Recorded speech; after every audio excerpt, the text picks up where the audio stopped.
We've gone live. Obviously, we're gonna have to wait for a few people to come in before we start getting into the show. But yeah, for all of you who are here right now, we've got Heiko Khoo back again. Speakers Corner's shut down, so we owe you more lives. You get me? From COE at least. You get me? So yeah. What about doing these things where you've got lots of people in the screen? Is that sort of thing a feasible thing to do for the Speakers Corner stuff, so we can get the sort of usual crowd in there? And okay,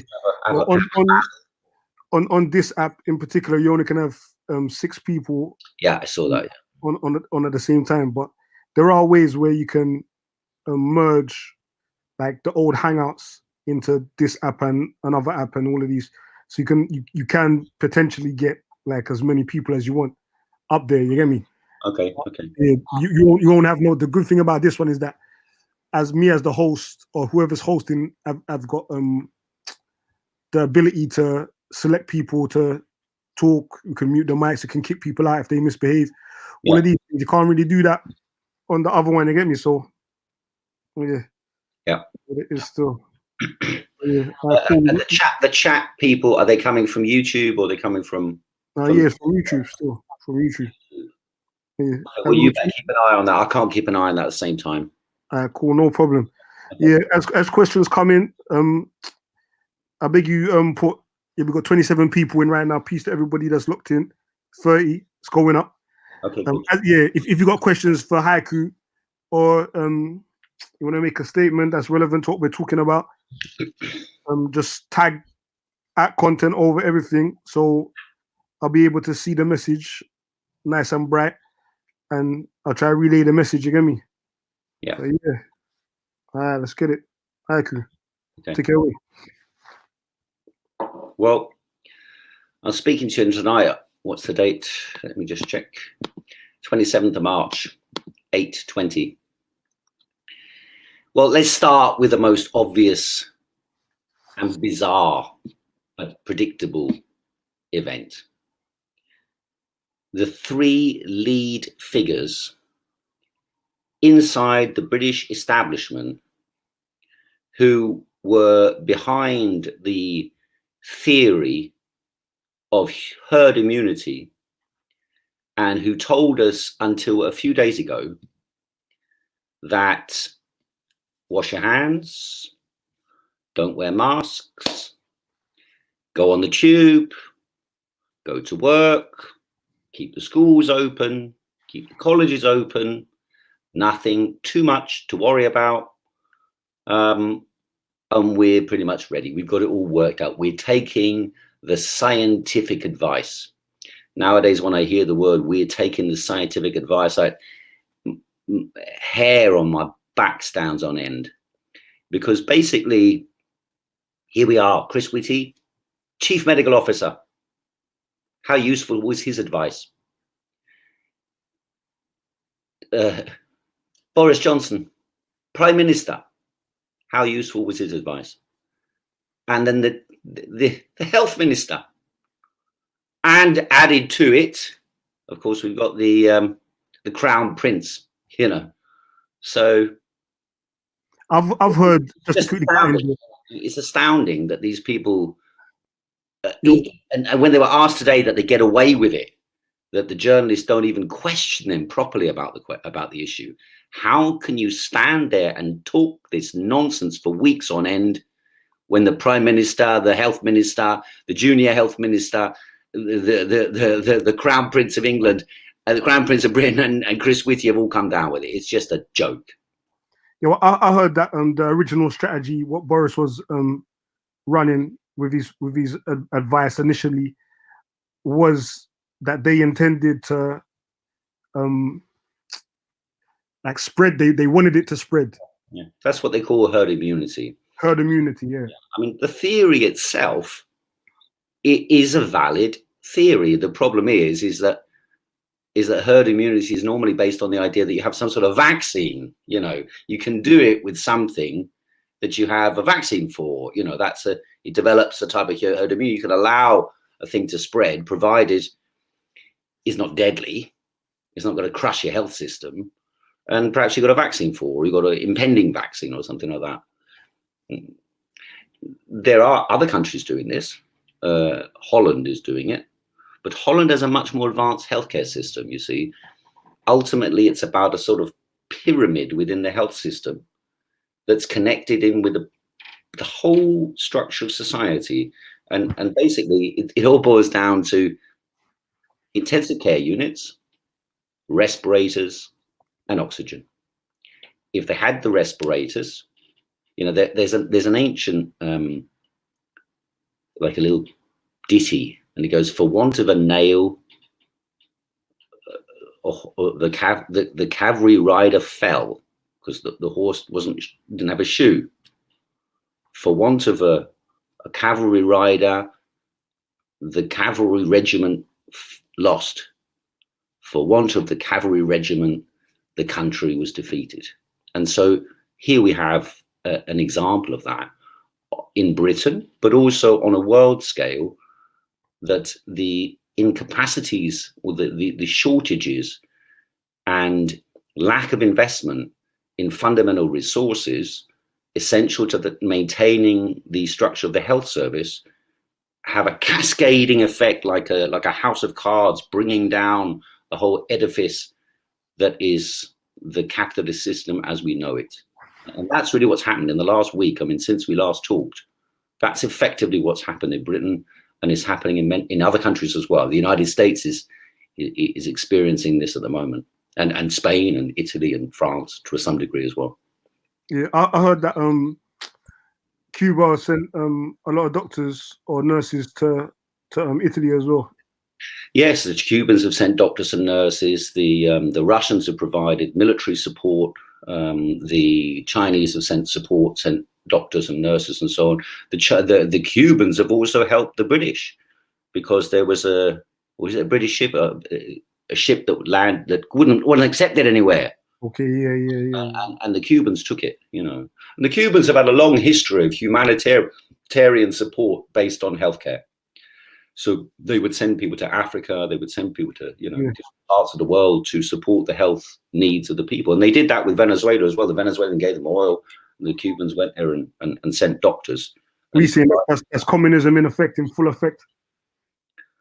Well, it's internationalism in healthcare, which is probably one of the primary issues of our day. I mean, this is the big question that's going to exist in the next few months and in the future. Is okay. A man said, Pleb Enforcement said the Cuban doctors were forced; they had no choice. I don't think so. I mean, I don't think so. I don't think there's any validity to that at all. I mean, prove it if you want. I don't know. I haven't seen anything of that sort, but if you've got some evidence for that, provide it. But otherwise, if you just think it's some hearsay, well, what does it matter? I mean, look, the British government has passed legislation now that they can intern people, they can charge you for walking on the street. I mean, everything's forced nowadays, isn't it? Yeah. The next question. Questions are coming in still, sir.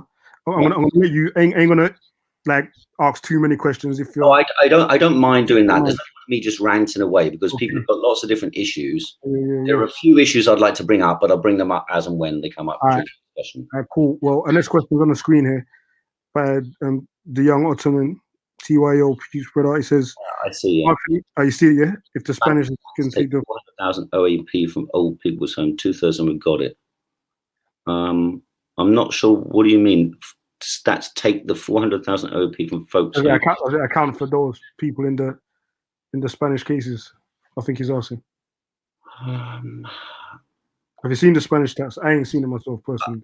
The Spanish stats are definitely primarily focused on old people, as they are in nearly every country, or in every country actually.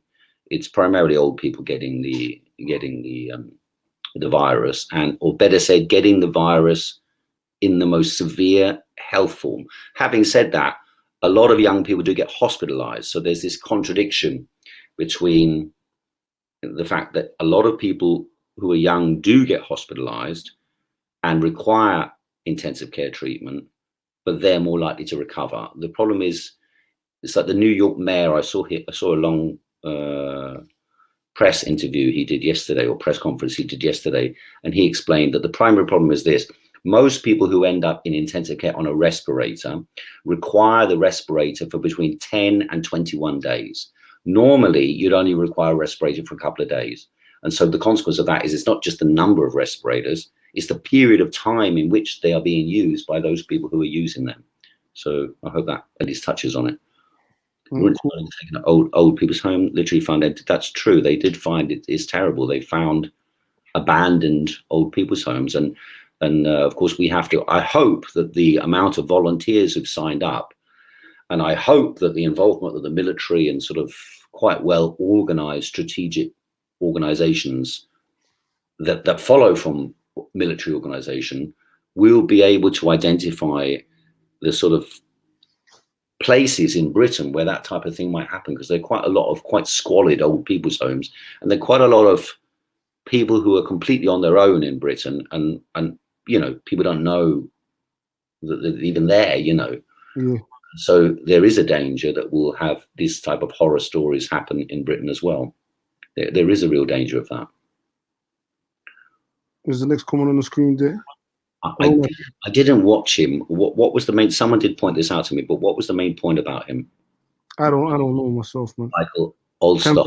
Elaborate. There's no. If you can elaborate a little bit, then I'll come back to at least the argument of it. I didn't watch it though. If you're asking that, no. And maybe I should, but I haven't watched that. No, I've been doing quite a lot of reading on stuff. One thing that I think is quite interesting, because I know a lot of people following Concept Over Everything are from the Black and Asian community, and so a lot of them were worried about, or concerned about, or asking about Africa and India and so on. So there was an important study. I think it's an important study. Anyway, it was done by Maryland University. It's not the only university. Only people have done this. And basically, it shows this, which is the pattern of the areas of the world which have got the most infections. And the key thing here is that it's a certain latitude within the world associated with particular temperatures and particular types of humidity, density of humidity. And the question was, you see, they asked is, why did it, like when it got to Wuhan, and there were a lot of people left Wuhan and went to different parts of China, but they were locked down, so you know they had some control over it. But in Bangkok, for example, a very close proximity and a lot of intercommunication with Wuhan and with the rest of China, and not that strong a control system, the numbers did not rise at the sort of rate that we're seeing in Britain, for example. And they already passed 100 people in Bangkok a long time ago, and yet it didn't keep going up. And so the question is, why is that? And they've identified that a certain temperature tends to be a certain temperature and a certain latitude associated with particular types of climate create the conditions in which this spreads. Now that corresponds with the spread of seasonal flu. So, and the assumption of the British government and of all the other governments already has long been this assumption that the warmer weather will lead to reduction in cases. So you can look forward to the possibility that in Britain, hopefully, if the numbers don't go too high now, that the rate of transmission will go down, and that the increasing numbers will slow, and it'll be lower numbers increasing, which is the main problem we've got at the moment. The other thing is the lockdown, which, as you know, I advocated at Speaker's Corner quite a few weeks ago, when in Britain that was considered completely mad. Ain't gonna find sorry, this was still out there. What was that? Like the sense of urgency that you had, I didn't see nobody else matching it. Like you've seen some secret information. Nobody else didn't see. You say I mean, you know, as I say, he's not. You know, there's no special insight. I've studied China for 30 years, and I did my PhD on China over the last 8 years. So my head was in that, you know, which made me look a bit weird at Speaker's Corner, talking about things that sometimes about those sort of things, and nobody, you know, why is he talking about China, you know? But on this particular issue, then, it led me to have a certain advantage because I was monitoring. You know, most people think, oh, something's going on in China, a lot of people ill, you know, it's not going to affect me, you know. And so when that began to spread, I'd already sort of been monitoring and was able then to judge that type of process. Now the danger is this, with this thing here, well, there's positive and negative to it. One is, what's going to probably happen is, as the weather improves, the area that will be worst affected will move northwards.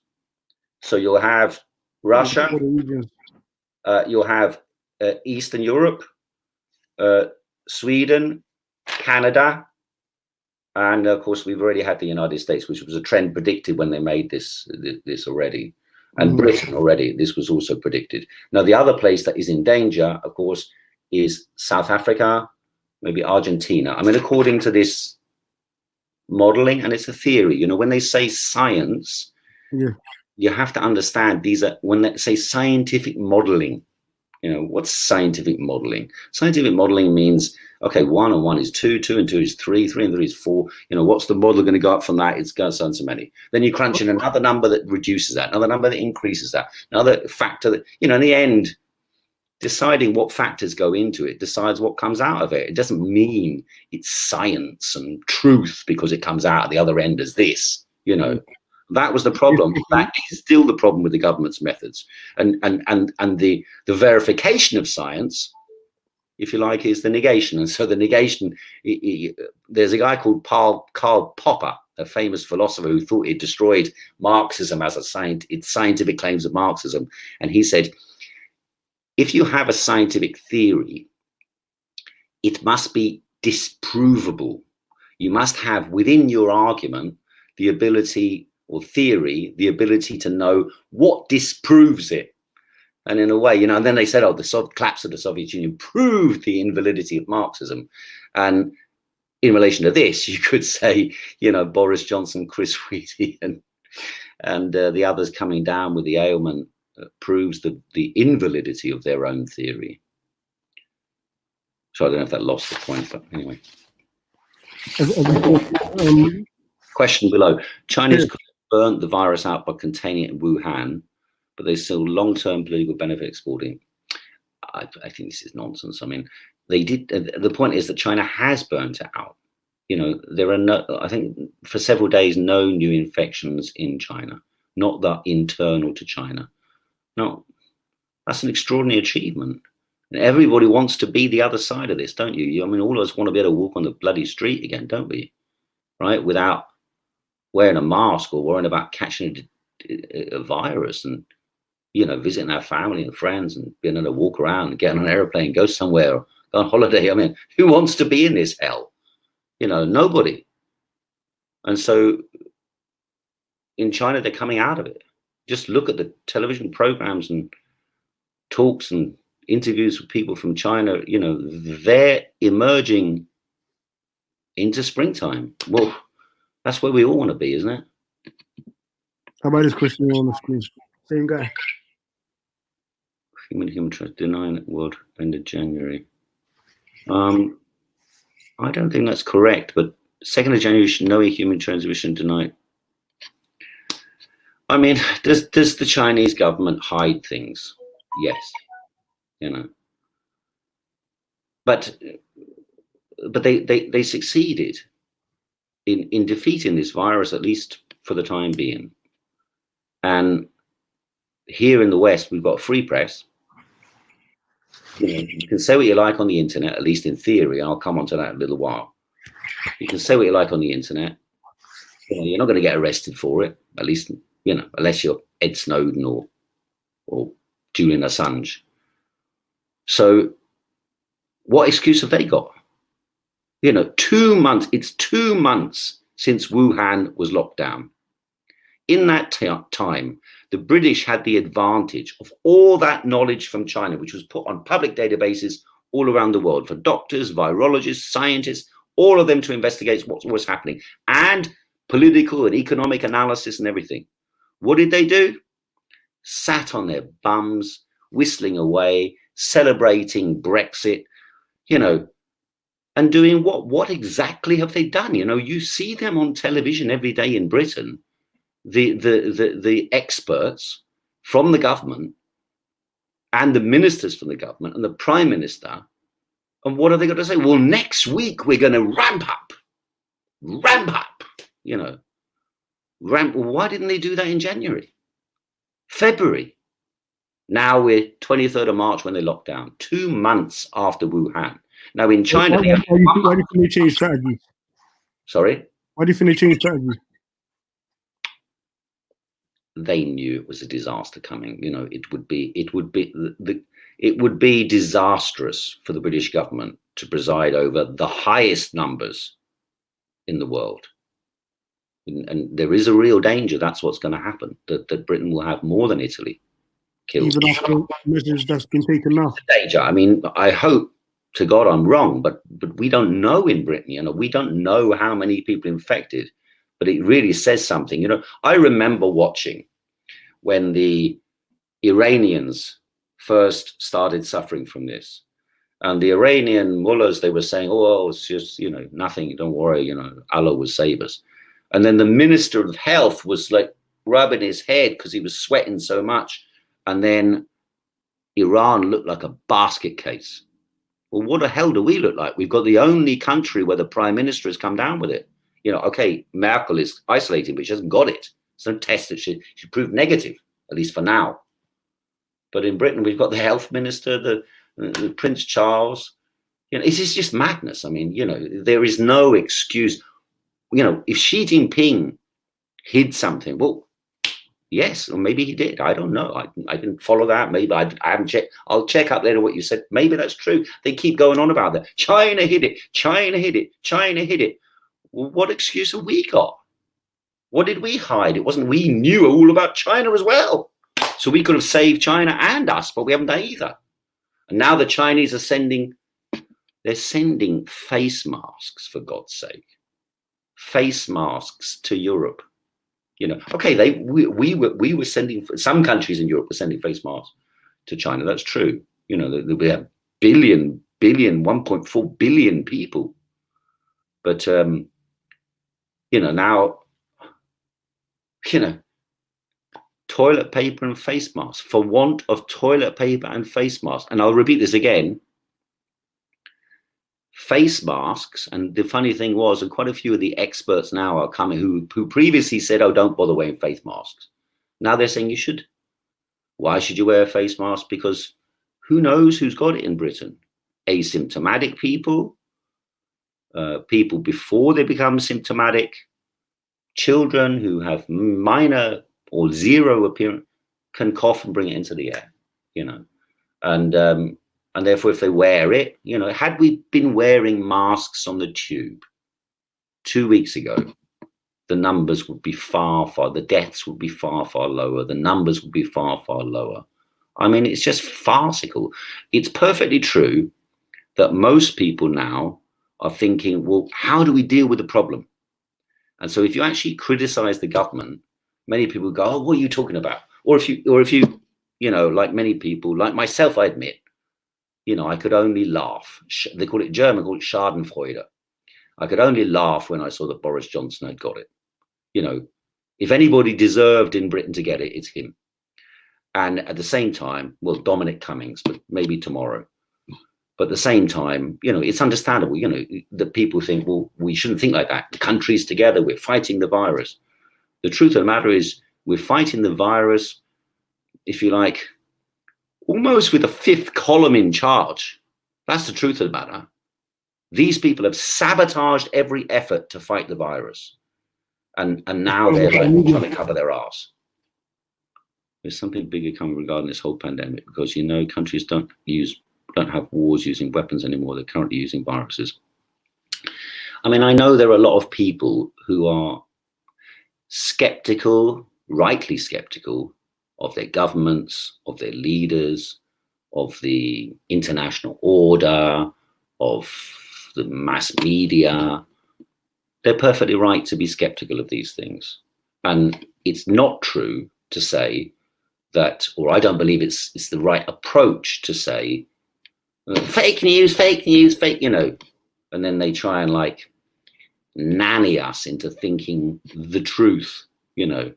And I've always criticized that type of approach. Having said that, I mean, I don't see any interconnection between this and viral warfare. You know, how is it beneficial to whom? Now, there are some people who are saying, oh, this is about the World Health Organization and the virus or the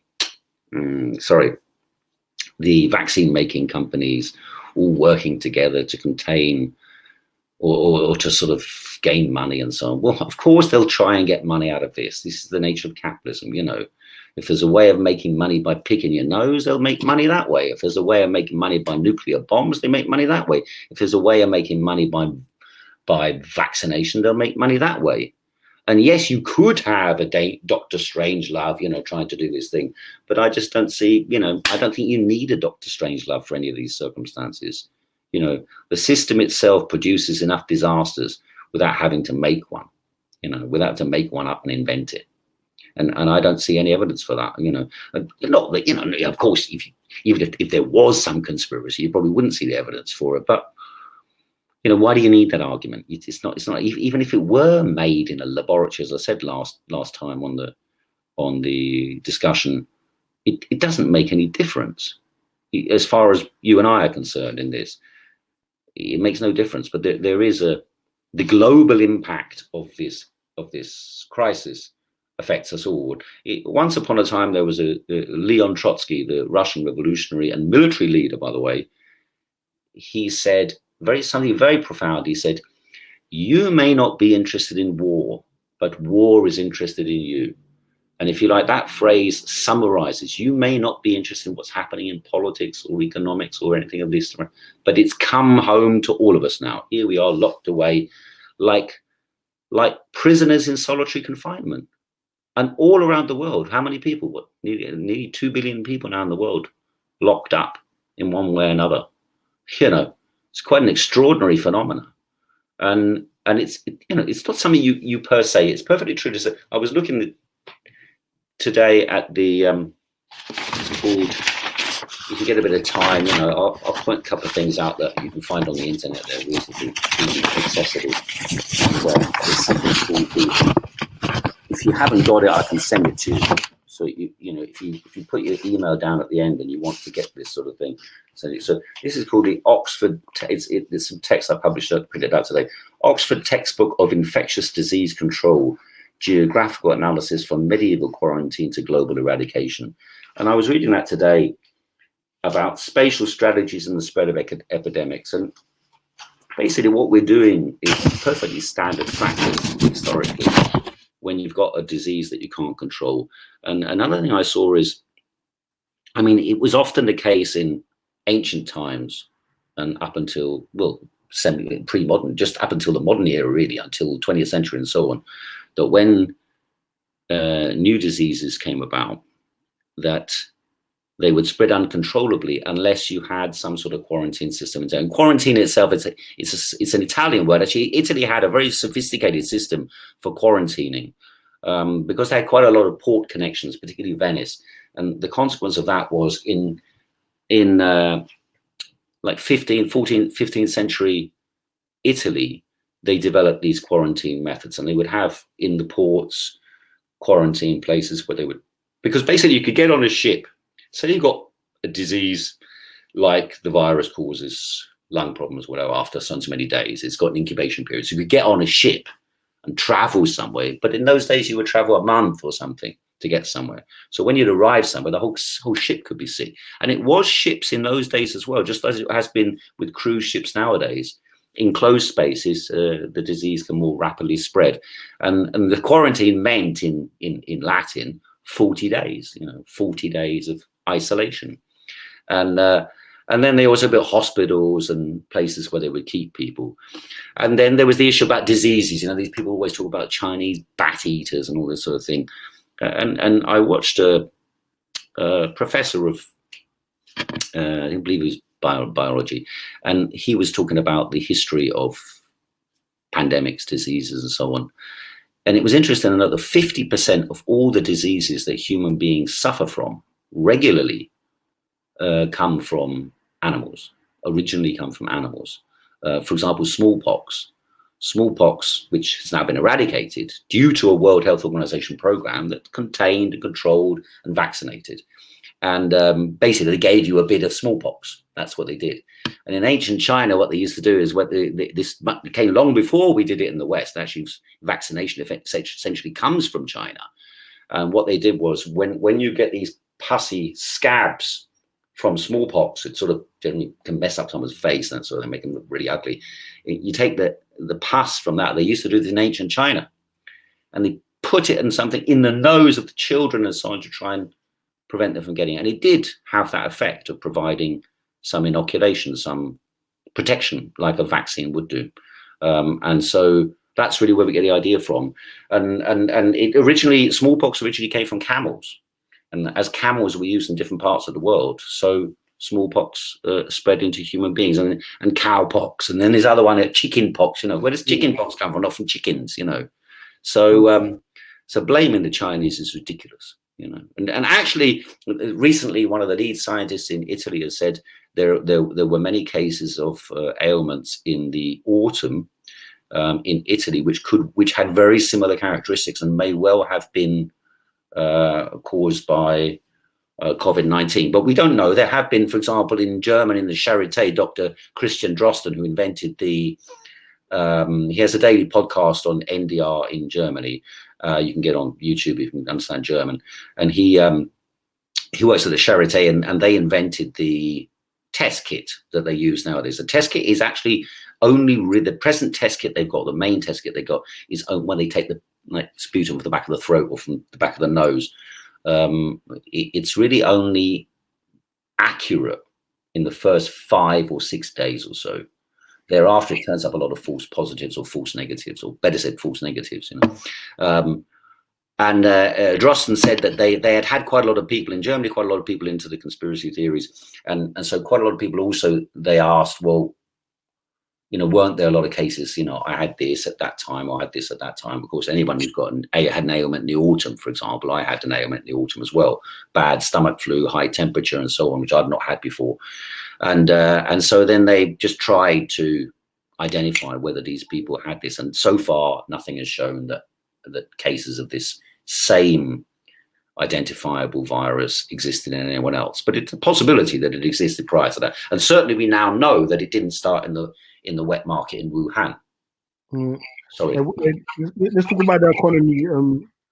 How it's currently functioning, and I do foresee it to be like when this is done. Because we don't know. I don't know how long this lockdown is going to last for, and what the effects are going to be of the numbers of people who actually do get the disease or start to develop symptoms during this time. You get me?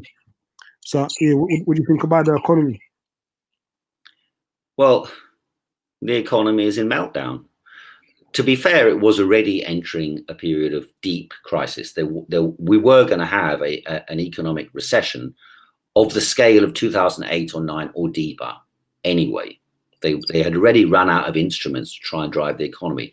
Interest rates were already 0%. In some countries, even less. They're giving away money. And still no one was investing. Investment takes place under capitalism because you're making a profit. The higher the profit, the more the investment. If the profit rates begin to fall, then investors take their money out, and cash is king, put money in bonds, gold, whatever. And so this was already on the cards. The United States had a Purchasing Managers Index in January, before COVID even hit America, was already below 50%, which means below 50% means they're not planning to invest. They're planning contracting investment. And investment is the source of developing the economy.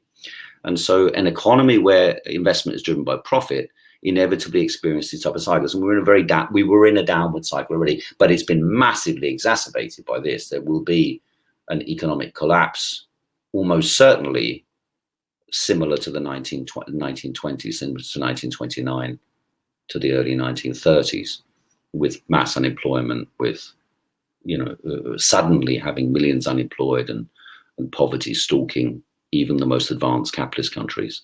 And someone asked me earlier on about Oh yeah, Online Wipe. Yeah, how you doing? Can't remember your name actually, but anyway, Online Wipe will do.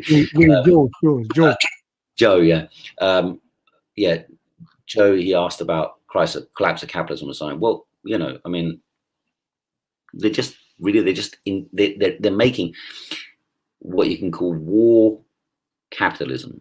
So it's the sort of state intervention, massive state intervention, to maintain the fabric of society together and to prevent revolutionary upheaval. However, the balance of forces in society are fundamentally changing because of the crisis. The whole focus of people's minds. I mean, you think about the election in December in Britain. The Tories were saying get Brexit done. Who even remembers what Brexit is now? You know, 4 years of talking about Brexit, no one even knows. It's not in anybody's mind anymore. You know? I mean, it's a couple of articles I saw in the paper start talking about it. It's like, who's going to read that? You know, and then. And so they've centralized the economy into a type of state socialism or state capitalism, better said. But when they do that, at the end of this, as we come out of it, are they going to keep paying your rent? They're going to keep protecting you from being sacked? They're going to keep protecting your wages? Obviously not. A battle will break out after the end of this about who controls what, and it will be again. You know, like the Corbyn Tory argument, but now it's all, the whole general consensus is this. So this is not just here, it's Macron, it's Germany, it's, you know, even America, they're doing this. And therefore, the working class will be put in a very strong position in relation to the capitalist class. They will be the heroes of the day. You know, you hear Michael Gove is praising the shop workers, the delivery drivers, the nurses, the care workers, the volunteers, you know, the population at large for tolerating it. You know, the masses are the guys who play the role now. And so, yes, it will lead to the emergence. I mean, the consensus now is Corbynism. Exactly what they said was impossible. It is now the consensus being proposed by Michael Gove, Boris Johnson, Dominic Cummings, and the rest of them. You know, that's just fact now. You know, and it's worldwide. It's not just here. It's worldwide. Hey, I think another one from Online Wipe talking about. Cause I heard this case as well that a 21-year-old girl died with no underlying health conditions, but he says that it turns out that she died of heart attack. Okay, maybe media hype story. I don't know. I didn't look into the detail of that story because I saw the story and I thought, well, you know, so what? You know, I mean, not so what. It's terrible she died, but so what? You know, in the sense of, you know, we know that young people can die of it. No, I didn't know. I wasn't aware of that. As far as I was concerned, that you had to either be elderly or have some underlying health conditions already preset. So, well, yes, but underlying health condition doesn't mean a lot. It doesn't mean much. Like a serious one, not just like you got a cold. I've got mates who smoke too much, and they've got COPD, right? You know, it's called a constructive. It's like constructive. I can't remember COPD. Constructive is about constriction of the valves in the lungs, basically access. It restricts the access of air into the lungs.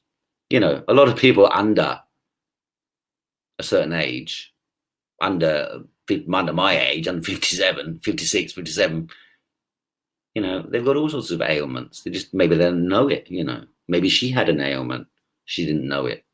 And if she had coronavirus, then it may exacerbate that and cause a heart attack.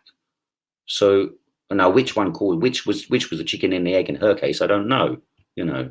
And it's true that, of course, when these people die, and they've got a lot of the people who are dying, maybe they're already in hospital, and that's the case in Italy and so on. So you could turn around and say, well, okay, that doesn't matter then. They might die anyway. That's true. A lot of them might die anyway. I think the figure was 2/3 of those who are in hospital in Italy might have died or would quite likely to have died this year anyway. That may be true.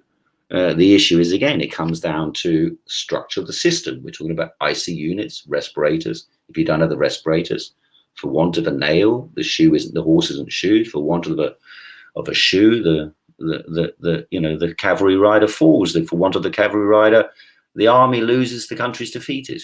That's how it works. I heard that they're going to start pulmonary disease. Thank you very much, Annette.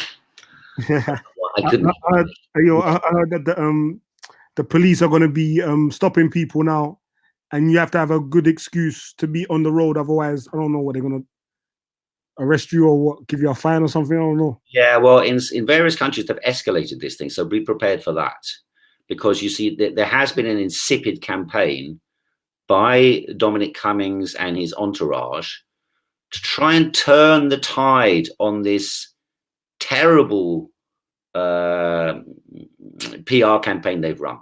And that's what it's been. They called it scientific. It's been a PR campaign. And the PR campaign failed. And so what did they do? Let me just give you illustration. You see, in these things, it is important to keep track of what happens. Even if you just, let's say, in an email or Facebook post, you just note it, because it allows you to get an insight into how the changing dynamics are happening and how these people are lying to us. And it is important to differentiate lies from truth. Otherwise, you're completely lost. You're just battered. Any story comes along, like just the story you posted just now about the 21-year-old. Did she die of a heart attack? Did she have something else? Okay, that's important. It in some ways important to know. But more important is, for example, the most elementary things. Yeah? I think it was 6 days ago, maybe 7 now. I might have lost track, but 7 days ago, the government said, I think it was Boris Johnson announced it proudly. He said, we're now going to open all the national parks to the people. Everyone can go and enjoy the national parks. So, of course, a couple of days later, people went to the national parks. They were free, made free for the people. And as soon as they went to the national parks or went to Hyde Park, then we had front page newspaper stories saying, these ignorant people going to the park, what don't they understand? This was only 4 days after the government had said, go to the park, it's free. Go anywhere in the country where the national parks are, the National Trust is, it's free. So what kind of idiocy is that? And that really is an insipid, I think that's the type of propaganda campaign run by Downing Street and by Dominic Cummings to try and manipulate public consciousness to turn against each other, so that we're not divided between, the remain and leave camps like we have been for 4 years. They want to revitalize that, sensible and anarchistic loonies, who don't behave, who don't join in, someone who wants to walk on the street. How dare they walk on the street? Yeah, you told us all along that we couldn't get it by walking on the street. You let the Cheltenham Festival go ahead. You let the football matches go ahead. You let the indoor events, the pubs, clubs, bars, everything go ahead. You even told everybody it's fine to shake hands, just wash your hand afterwards. And now they turn around and say that we're to blame because some of us want to walk on the street, or some guy goes out 3 times instead of once a day. It's utterly ridiculous. And it's a campaign. Again, this is a psychological campaign to turn us against each other so that we're not united in opposing the virus, which also means inevitably opposing what the government has been advocating and will do in other times. We need scrutiny over this. Don't forget that Parliament's been abolished, have been dissolved. So there's no scrutiny now. So all sorts of barbarity and things will happen that are going to be quite heavy. And we do have to keep tab of that. And I don't know if you've noticed, but it seems to me quite obvious that things like Facebook, there isn't just social isolation, you stay at home. There's also social isolation. You post something on Facebook, nobody sees it. It says public. Okay, I don't use Facebook much still. Sorry, I don't use Facebook much still, so I ain't noticed that. Yeah. But I mean, I know people who are quite prominent, like in some circles, and yet nobody even notices what they post, which must mean that no one's seeing it. Yeah, I heard about shadow banning and all of these things. Like way back from all of the different social media companies, where when they just there's somebody who they don't want to deal with, but they're not violating any of their terms and conditions, they just shadow ban them to make it seem to them at least that everything's running smooth and normal. But yeah, they are like hindering their message getting seen by the audience. Let me just respond to this thing that Joe has put again. We've all been placed under house arrest by the government, armed with a bill, licensed tyranny, blah, blah, blah. Yes, we have. But it won't work unless it is voluntary. I mean, even in China, it was voluntary in the sense that did they have the manpower in policing, armed force, and so on to impose it if the people didn't want to do it? And don't forget how rebellious the Hong Kong people were. Only a couple of months ago, every day protesting with mass support. I mean, I didn't agree with them, but they had mass support. You know, the majority of people in Hong Kong supported the protest against the Chinese government. And yet when this virus came, they also locked down most, not all of them, but mostly. And so I don't think it's an externally imposed force. I mean, it is legislative wise, you know, the powers they're providing are the powers of a dictatorship. There's no doubt about that. But is it a dictatorship because of that? No, because they can't enforce. Just the same as they couldn't control London with a couple of Extinction Rebellion protesters. They don't have the police. They don't have the arm. That's the point about the whole thing. They don't have these forces at their disposal. So I really don't, even though you're right to be concerned about the measures proposed in the sense that they're draconian and so on. But in reality, they won't mean a lot, the rules. And to be fair, the British government will be quite aware of that, and they'll be a bit reluctant to do things, except when they think they can make a propaganda campaign out of it. Like this thing about, you know, this ridiculous story the other day about 20 people having a barbecue. What are they talking about? The day before it's fine to go to the pub, next day, barbecue, my God! You know, and it was in an open space. And the fact is, it's less likely you can get. I mean, the truth of the matter is, and this is another lie they've been telling, being outside, as long as you're not packed closely together, is safer in some circumstances than being inside. Say you're living in a student hostel, or say you're living in one of these guardianship. I live in a guardianship building with 50 other people, and the walls are made of paper. Yeah, what's going to stop the thing spreading across the corridor and in the building? You've got no windows opening up. You know, those places can spread just like in a ship. So, you know, the argument that everyone must stay at home and that's the best for you is not actually correct.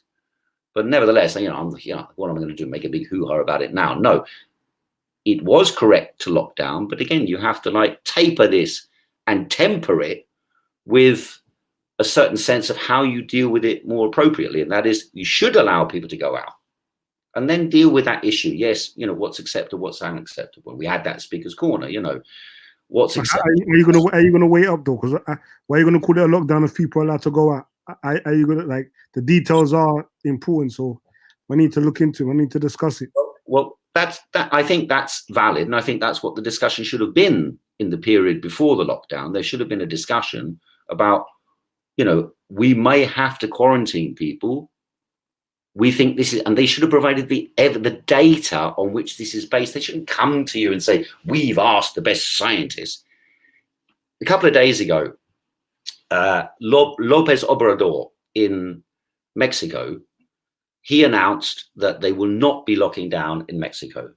And then he said, and he was asked, well, who will, you know, if you do have to do emergency measures, who will pay? And he said, the poor will not pay. That was it. And then they had a detailed scientific explanation, which we've never had here, not from the government, a detailed scientific explanation about what the disease is and where they are at in Mexico. So the people themselves were not treated like idiots. We've been treated like idiots by buffoons and by megalomaniacs. And that's why we're in the situation we're in now. We could have looked at what happened in China, figured out what their lockdown constituted. Don't forget, it was only one area of China was locked down. We could have locked down London, for example. London, they've admitted, is 3-4 weeks ahead of the rest of the country. We could have locked down London. We could have gradually eased the lockdown in London by focusing on testing of the entire, or random groups. You know, when they say testing, you know, don't forget this. One is testing health service workers, people who are, you know, people who are in contact with other people. Even the Prime Minister justified in him getting tested. Of course it is. Justified in getting testing before other people. But how come all these opinion poll experts who know so much about the demographics of society, how come they can't take a test of 1,200 people and come up with a calculation based on the demographic of the country or the demographic of the city to see what percentage of the population are actually infected? We've never had that provided to us. And how long have we been involved in this issue? Where are the tests that take a representative sample of the people? They're pretty good at doing that when it comes to Brexit and opinion polls and Labour and Jeremy Corbyn, is he anti-Semitic? They're pretty bloody good at doing it then, but now they can't do anything. Amazing how these great mathematicians, opinion pollists, experts on social behaviour, behavioural scientists, how can't they come up with a simple thing like that? It's quite extraordinary. And the journalist is the biggest joke of all, you know, having spent 4 years obsessing about Brexit. They seem to know nothing at all, you know. And there was a BBC report. I mean, I thought I should reply to these things as they come along, but they're just so many and they're so tight. There's some little things, but they become major. Yesterday on the BBC, you can look on the BBC website. They got a thing: should you wear a mask? Myths about masks, and said mask won't protect you. Mask won't protect you. Yeah, but the government has said that tens of thousands of people, more than are officially registered or have been tested, have got the ailment, as we now know from Boris Johnson. Boris Johnson been wandering around coughing on everybody all the time, spitting on everybody, breathing on everybody without a mask, right? So he's been spreading. People will die because Johnson didn't wear a mask, because Whitty didn't wear a mask, because the health minister didn't wear a mask. And that is the abdication of responsibility and the abdication of authority. It's a loss of authority, complete loss of authority, isn't it? Anybody who sees that. But wearing a mask prevents you from spreading it to other people. That's simple as that. How can the BBC put that crap on? And what are we supposed to think? The Chinese and Japanese are idiots?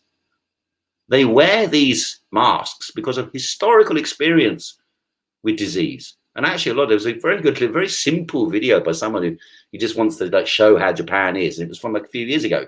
And he went around interviewing the girls and boys on the street. And they said, well, someone said, oh, we like wearing it. It looks trendy. And someone said, oh, they're not, you know, the girl said, I haven't put my makeup on, so I put it on. And then some others said, well, you know, it comes because we don't want to spread germs. Well, it's not that big a deal. You know, when you've got a virus going around that you know is fatal, and there's got like a, you know, let's say 0.5% to a 3-4% fatality rate. You know, it's not that big a deal to put a mask on when you go on the tube, is it? For God's sake.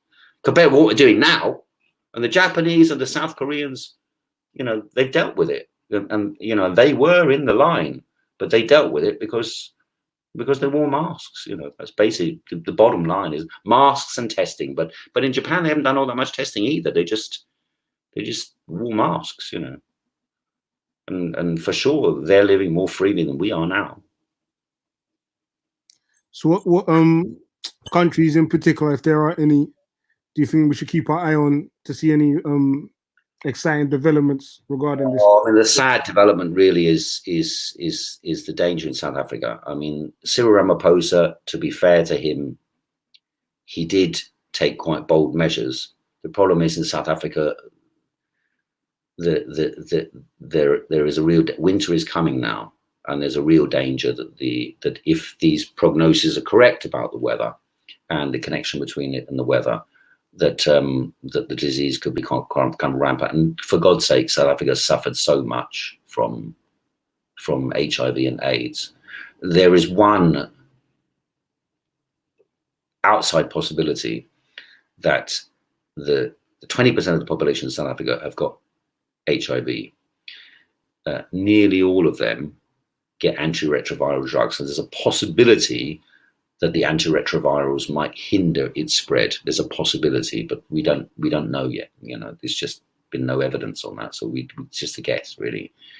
But I've spoken to people from South Africa. They are organizing in the communities, but in a lot of places they don't even have water to wash their hands or anything of that nature. And there's desperate poverty in large parts of South Africa. So, let's just hope it just doesn't escalate in South Africa.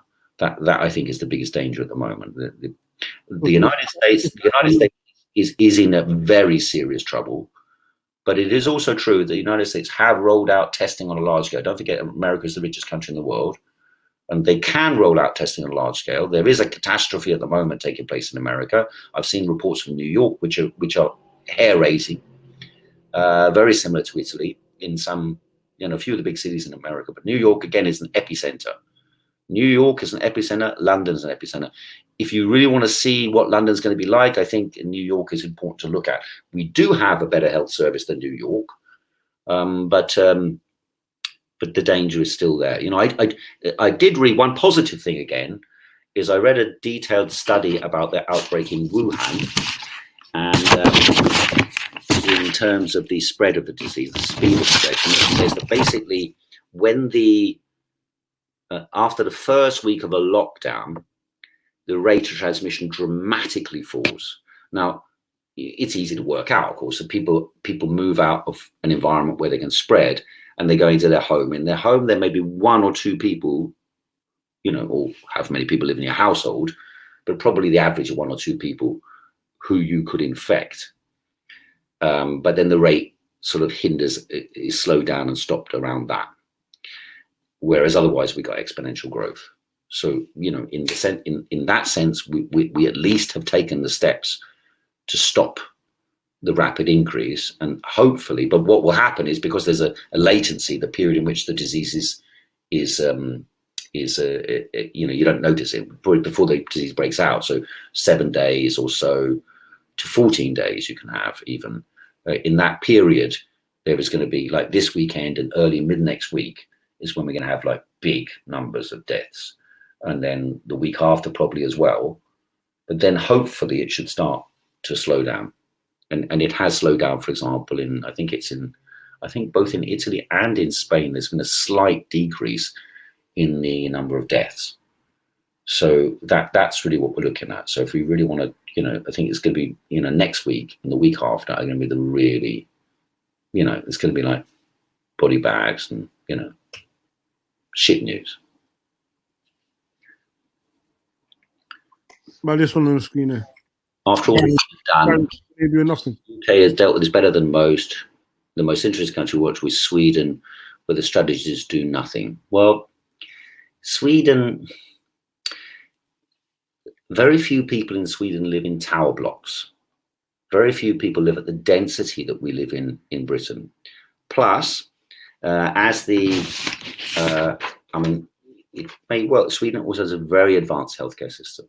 Really advanced. It's like, they've got the ICU units. They can get the respirators. But if this map is right, then Sweden may well be in line for large increases. But, hopefully not. But there are different, Singapore, and I would argue this is probably why Singapore didn't get so many. Singapore was a prime candidate, but Singapore didn't get so many, probably because it's a tropical country. It's much more difficult to spread. Highest so far. Okay, if I was in Spain, I think the numbers began to go down in any case. And it does look like it's beginning to peak in Italy. Well, even though, like I say, the same type of process will happen here. We'll have big increases. But then because the increasing infection rate has slowed down, then the increase will begin to taper off, and you begin to see some light at the end of this dark tunnel. So you think that Italy is hovering around this peak right now? Yeah, it must be. It's my guess. Unless something unless something's not calculated in, it must work at a certain point. and the numbers must go down. And plus the fact that Italy will tend to have a warmer climate quite soon. Although I did check the weather, for example, I checked the temperatures in, sometimes I've been to Spain, the south of Spain, Cadiz, Seville, and this time of year it can be 24, 25 degrees, but it's not.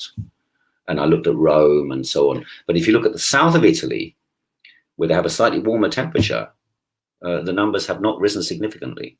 So that's also hopeful. Yes, that's also true about Singapore. They did a significant amount of contact tracing, but they also had a much larger influx at the beginning. I mean, they did contact tracing and testing and so on in Singapore and in Korea, and they got tests that will be ready in 3 or 4 hours in Singapore. So that's very advanced and very effective. But I still suspect that it's primarily weather related. That they have a lot of people in quite high-rise buildings in Singapore, both workplaces, air-conditioned workplaces, enclosed spaces, and so there were transmissions that happened in these type of places. But you're right. They also have some. They also did take action, effective action in terms of checking. But I think you'll find. You see, that somebody just said here, I didn't get the last couple of posts, actually, a couple of singles, but the next third would be Indonesia.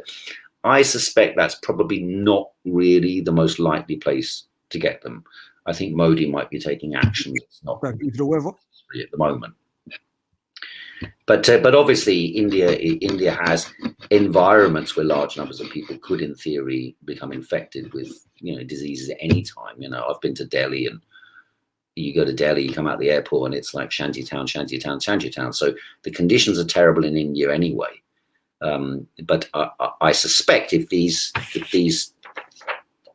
weather calculation is accurate, or if there is this relationship between humidity and temperature, then it's unlikely that India will be affected anywhere near as severely. And that would also explain why most of sub-Saharan Africa has only got very low numbers. They've got cases all over Africa, but they're very low numbers. And I hope and suspect that that's the case as well. And I would also hope and expect that that's the case in Central and South America. Although Argentina could be affected as it goes into winter, and Chile as well. But at the moment, they're not yet there. They're not in winter time yet. Indonesia, so the same issue. Philippines, same issue.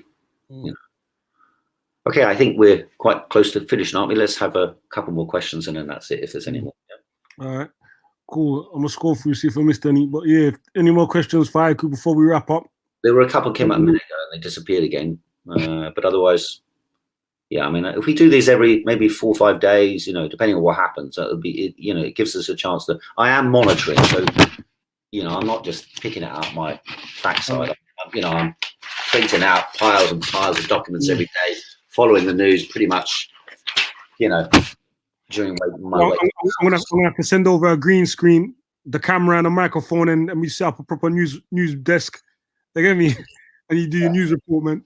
Yeah, and we could, in theory, bring in some people from China or from Italy or from Spain or around the world, I've got contact with quite a lot of people involved in one way or another, even involved in campaigning or on the ground, experienced life in China during the period. And, you could directly ask them rather than just taking it from me, and it would be worth monitoring as well. I mean, this is one of the biggest events in our lifetimes. And so it will allow us to gain an insight into where we are in the world. And I think that's perhaps one thing that is coming out of this is that, we live in a world. We don't live in like one,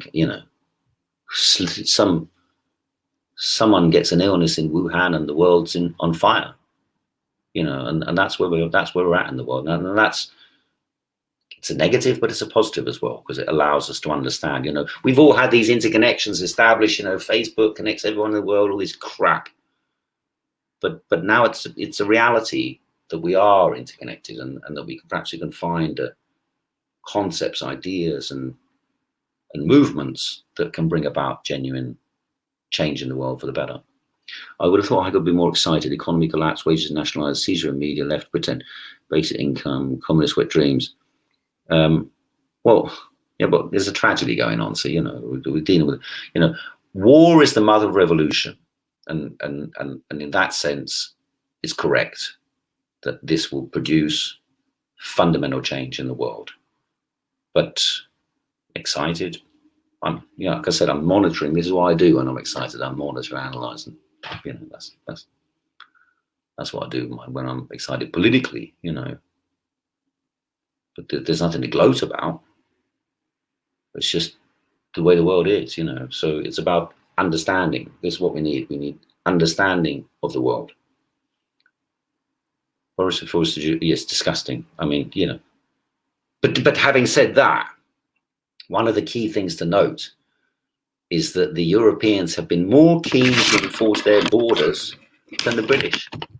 Well, as mad as it is, they were more keen to enforce their borders. And now the European Union is in a battle like cats in a sack about who pays and who benefits and who gets loans. And, the Greeks are up in arms. The Greeks actually have got a lower rate of infection again. But the Germans refusing to give them money. The French said, well, we can't export any masks. No mask can be exported because we don't have enough ourselves, for want of a mask, of a paper mask. That's how the system works, Do you get front doctors on the show? We could do possibly. I mean, but obviously we don't want to take doctors who are working and drag them out of something. But perhaps we can look around. I mean, I know one neurologist who's been following things quite carefully. She's a brain surgeon. She's been following, but I know she's off work at the moment because she's got a baby. So so maybe we can get her or some other people on. I'll look into it. Cool, man. All right, thanks very much. Yeah. Seems like we're done still. Yeah, I respect. Yeah, like I said, we're gonna try pattern it up next time. Yeah. More. I don't know. I might see if I can come over to where you're at. You the same place where I saw you last time. I am indeed. Yep. Yeah. See if I can come over there and run the feed from the camera, so it'll be a bit higher quality. You get me? Maybe. Okay. Yeah. But yeah, I respect for coming on. All right. Thanks very much. Yeah. Thanks for your show. Thanks for everybody joining in. Thanks for your intelligent and relevant and interesting and challenging questions. And Speaker's Corner at the forefront of everything, as usual. All right, man. You guys there, yeah? Ta-da. Peace, man. Cheers. Yeah. Yeah, man. That's a wrap still. Respect for everybody for coming on, asking Heiko the questions, like he said, for real. Yeah. So next week sometime, I'm going to run another one, you get me? But yeah. Peace, everybody, for coming on, man. I think Veli Vision's live still, so go and take in that. And see you next week, hopefully. Peace.